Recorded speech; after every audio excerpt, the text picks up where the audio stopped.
Welcome back to week 16 of the development of Oughtplorers or Oughtplorers, or previously known as Mindbenders. The Mindbender names was originally just a placeholder. However, now I'm falling onto Oughtplorers or Outside Explorers, though I spiced up the name and the spelling a little bit, but I might just change it to permanently to like out instead of ought.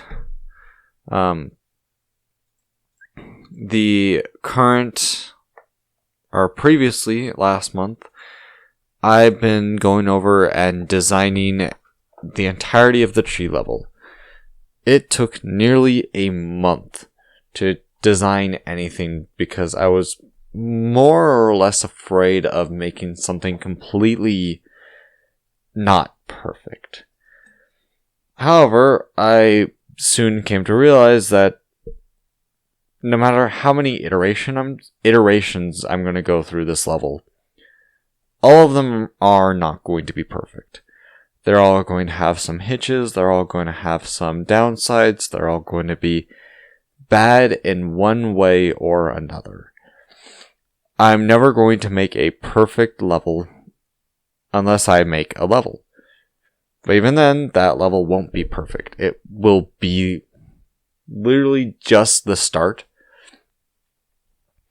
However, it's what I'm doing with each section. Such as this.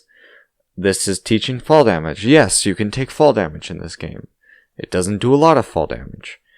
This section will just be sort of a foreshadowing moment. It'll be like, oh, look at this bird's nest. You'll see these birds' nests everywhere in the tree, and this sort of shows you where to sort of sequence break. So, this level turned out meh.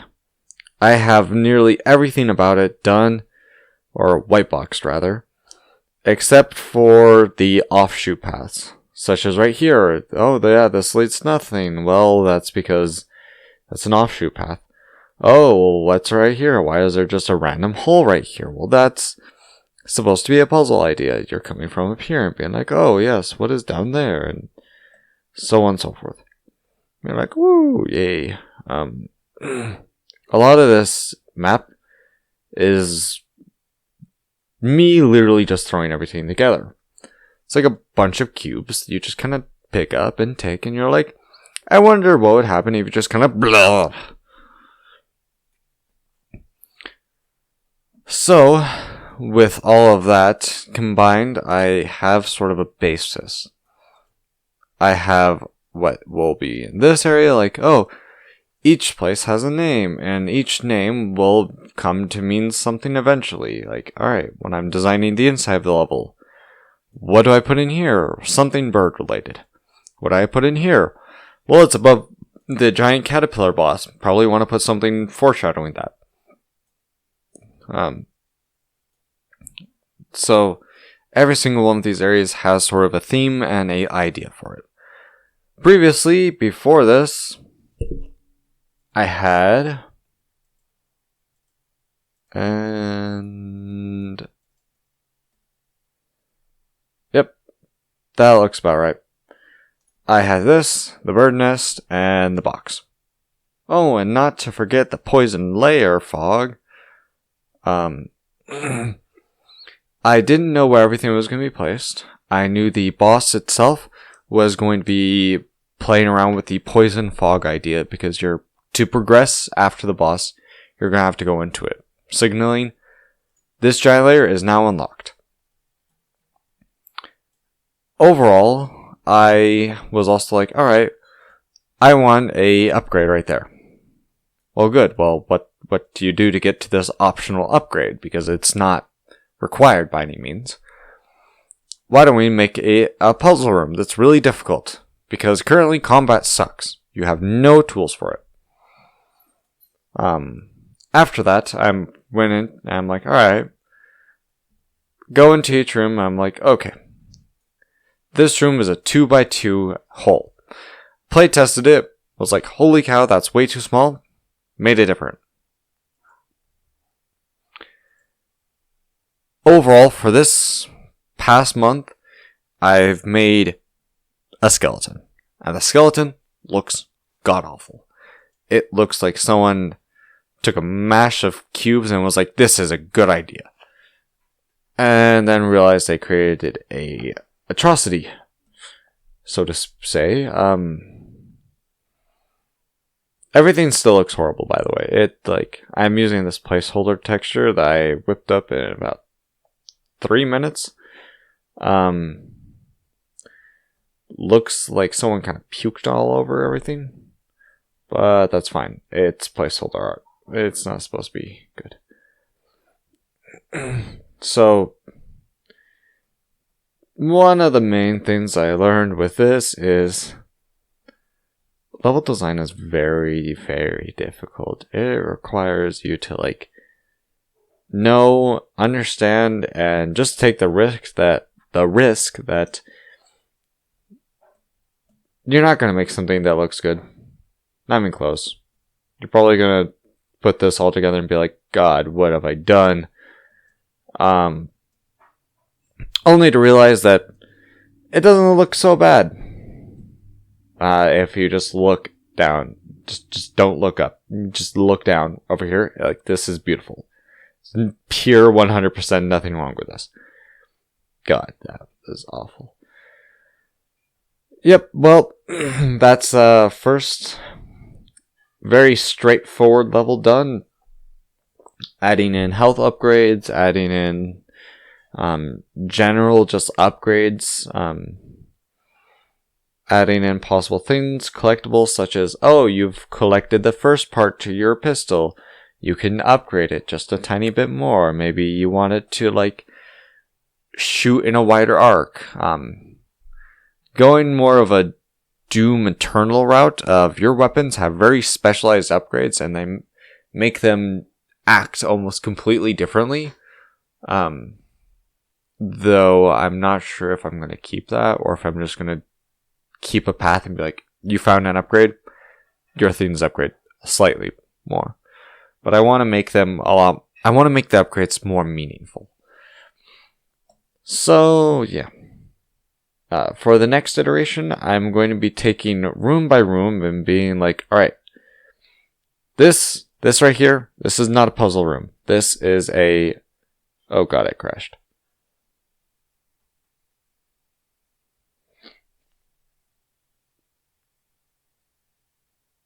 I have 100 errors. This is horrible. Alright, well,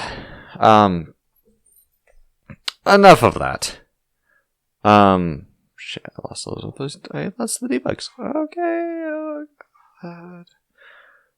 Well, let's hope that's only a developer bug and not an actual in-game bug.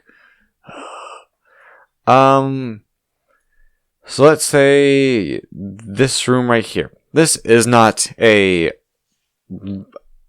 puzzle room, a challenge room, whatsoever. You're starting off. We're starting off with the flow state of dead zero. Then we come over here. Still probably in that flow state of dead zero. Only know how to move the controls and take damage. Then we come up to here and we're like, alright, well, we give you enough trust to give you 2 options. In all reality, though, you're gonna go along this path, fall down, and be like, since I have angled the camera so that way you can't look fully down, you're going to fall and not be able to see this. Your line of sight is going to miss that 100%, and by the time you see this door, you're going to go through it. For those that are smart, or for those that have played the game already, you're going to be like, I don't need to go there. I can go immediately behind me, go down here, immediately go to the charger bot, to this boss. Like, alright, I've collected the first upgrade. Now I need a second upgrade. To go down through this tunnel after you know how to open it. Go down and be like, alright.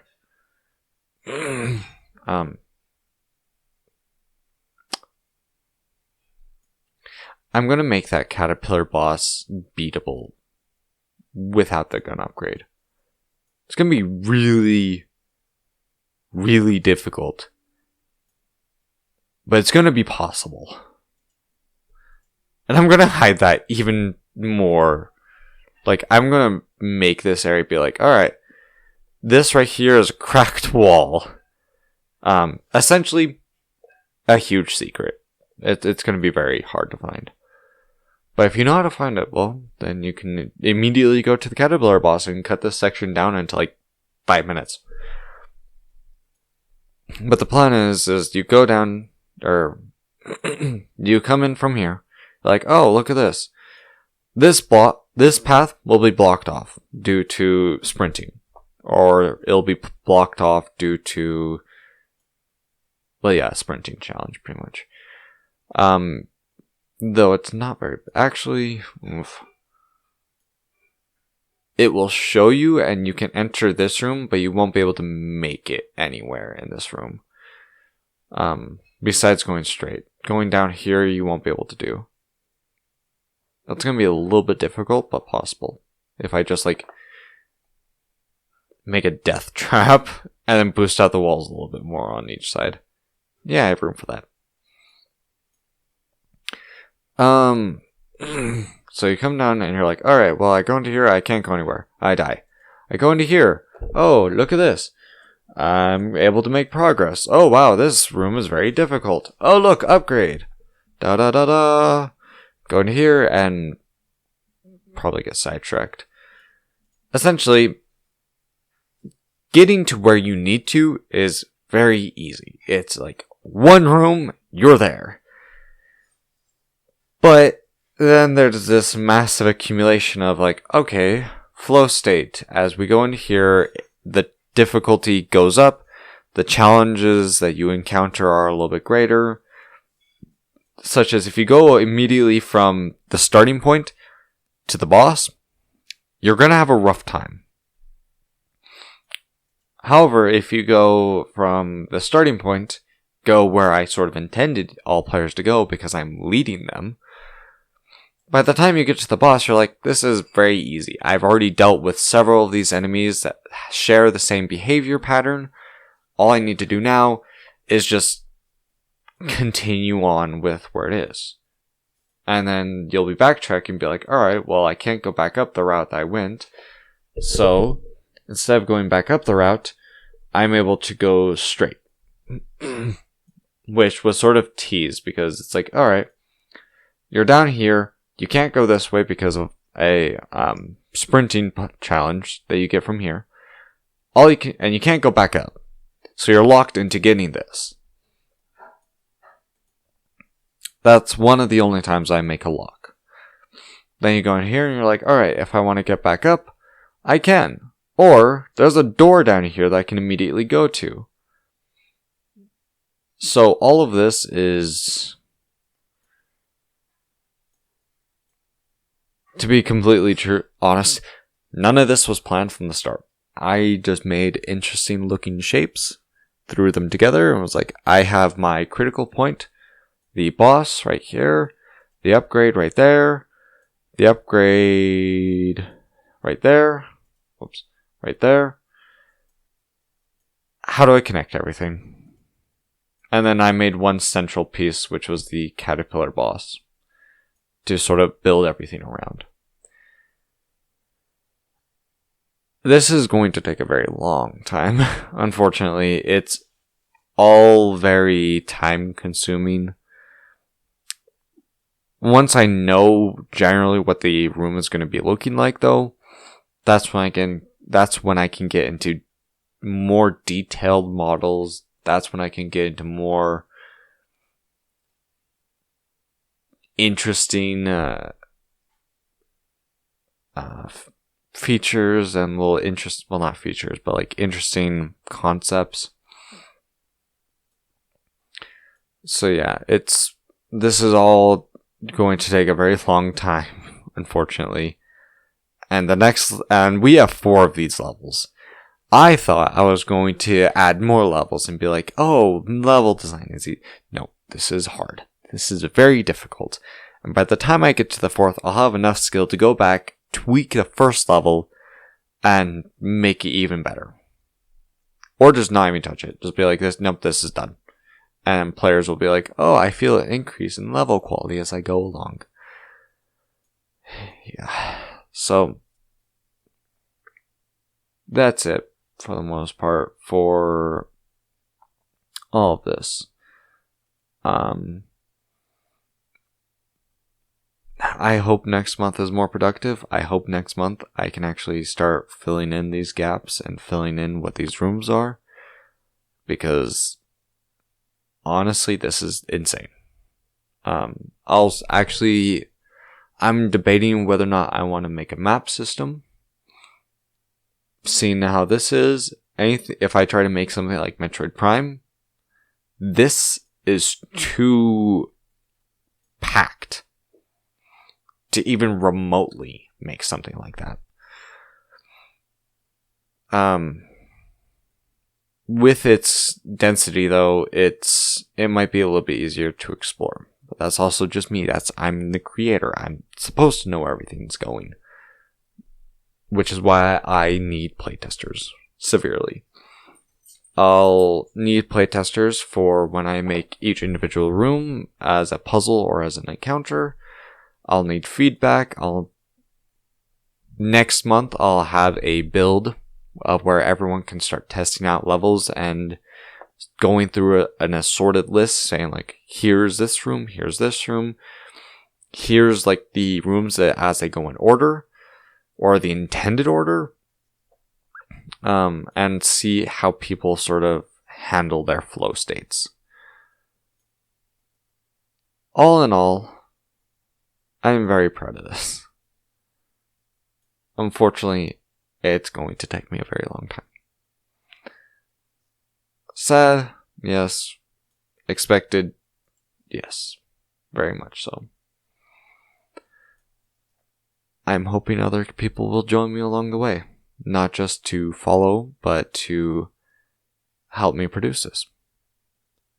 And by that I mean, I hope that by the time we get to the first year mark, I'll have a full Patreon page, a full website, and essentially I'll start hopefully advertising this more.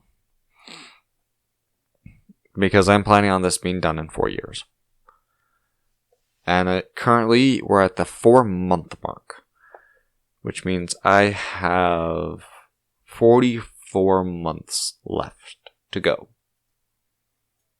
44 months to produce all the sounds, all of the visuals, all the models, 3 more complete levels and half of this level, playtest all of it, and